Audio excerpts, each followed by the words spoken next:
Hey everyone, welcome to this module and this brand new section. Now, this was a module and section that I wanted to include pretty early on in the course because when a lot of people think about body language and nonverbal communication, they think about the communication that happens in person. But guys, this is a new course, and in the new times that we live in our modern times, a lot of the communication might actually happen in a virtual setting. A lot of people are in a work from home arrangement or a hybrid arrangement. Virtual meetings and virtual conferences have now become a thing. So, as a leader, your body language and nonverbal communication in a virtual setting is just as important as your body language and nonverbal communication in a physical setting. And that's why in this module, we will explore the unique challenges of virtual communication and remote leadership and see how you can enhance your effectiveness as a leader through the strategic use of body language in a virtual or a hybrid setting, and how you can also use your nonverbal cues to bridge the gap that is created by the physical distance and the technology barriers. So, first of all, let's talk about how to completely master the art of video conferencing. Now, the first tip I want to give you guys is that framing and positioning is very, very important. You need to make sure that your camera is at eye level and that you're framed correctly with your upper body and your face visible, because this positioning will actually allow your team to see your facial expressions and gestures to foster a sense of connection. So, first thing you want to do, guys, keep your camera at eye level, just like you see in the video here. You can see that this lady doesn't have to look down at the camera or, her face is not pointed downwards. It's pretty much at eye level so she can look directly into it.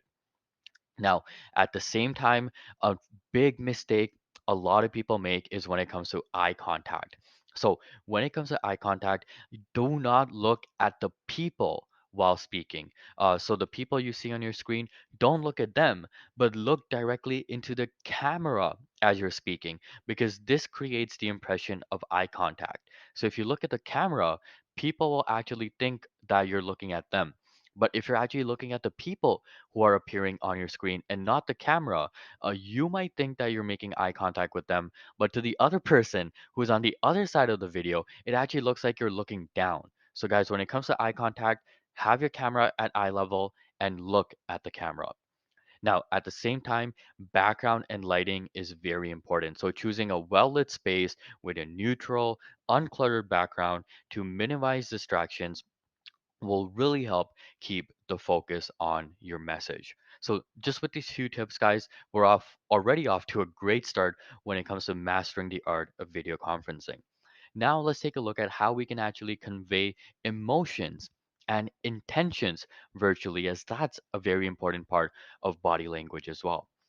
Now, the first thing you guys want to do is we want to amplify our facial expressions. So, in a virtual setting, these subtle facial expressions, like subtle smiles or subtle laughter, may be less visible as it is in person. So, when you're actually communicating with someone virtually, you want to emphasize your emotions by slightly exaggerating your facial expressions, like raising your eyebrows or when you're nodding while someone's talking. You want to do this a little bit in a little bit more of an exaggerated way so the other person can really see that you are doing this.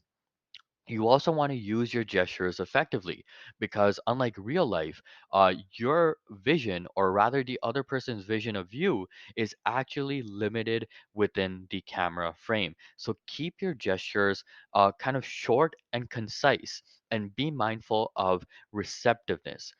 So, for example, instead of doing exaggerated gestures, we want to use gestures just like you can see the lady is using on your screen right now, but you can see that they're very boxed. They're within her body.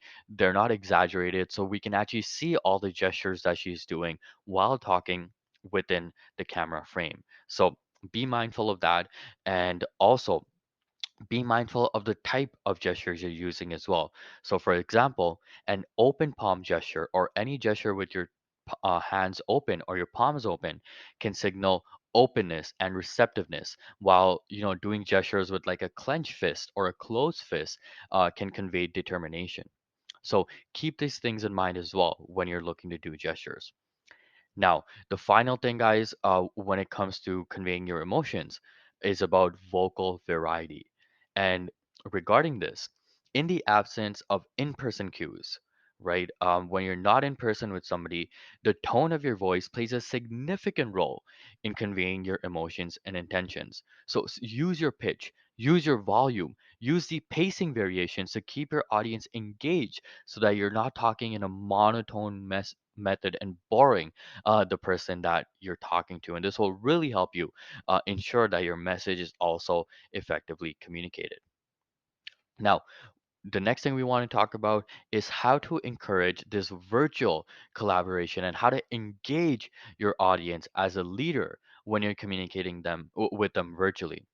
Now, the first thing you want to do is all about displaying active listening behaviors. So, what are active listening behavior, guys? We want to do things like nodding, right? So, when someone's talking, we want to keep nodding to show them that, yes, we're paying attention.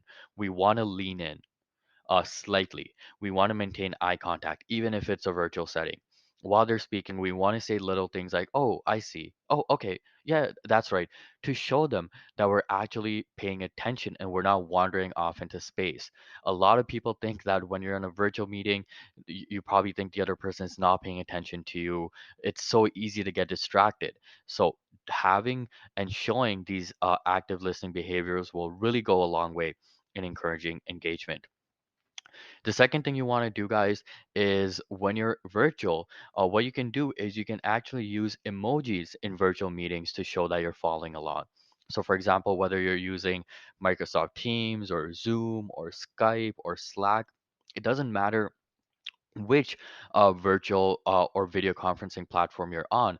A lot of them actually have the options to show emojis or do actions, such as while someone's talking, clicking on the thumbs up button to show that you agree with them, clicking on the clapping button to show that you like what they said, or clicking on the celebration button, or it could be like a smiley face or a frowny face.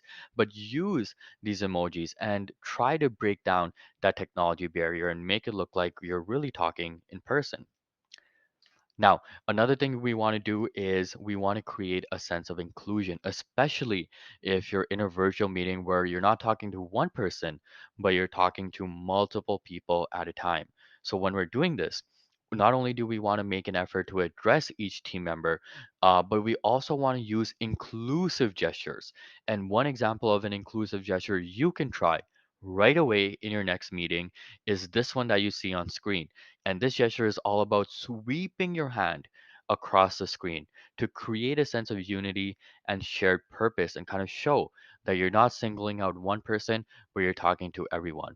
So when just like this guy, when you're sweeping your hand from left to right, it kind of shows like you're addressing everybody in the meeting, really creating that engagement and creating that collaboration. So overall, guys, effective body language in hybrid and virtual settings is crucial, especially in today's world for leaders who are remote or leaders who are hybrid to maintain a strong communication with their teams.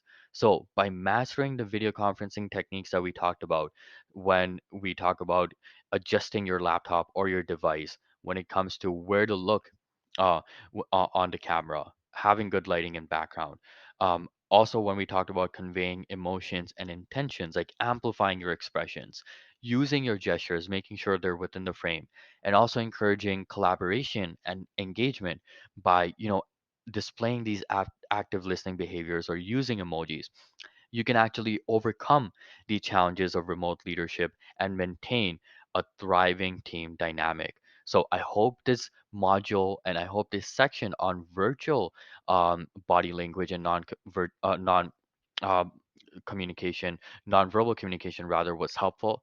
And guys, we're just getting started. There's still a lot of great content for us to cover. So I'll see you in the next module where we're going to continue going deeper into the world of body language and nonverbal communication.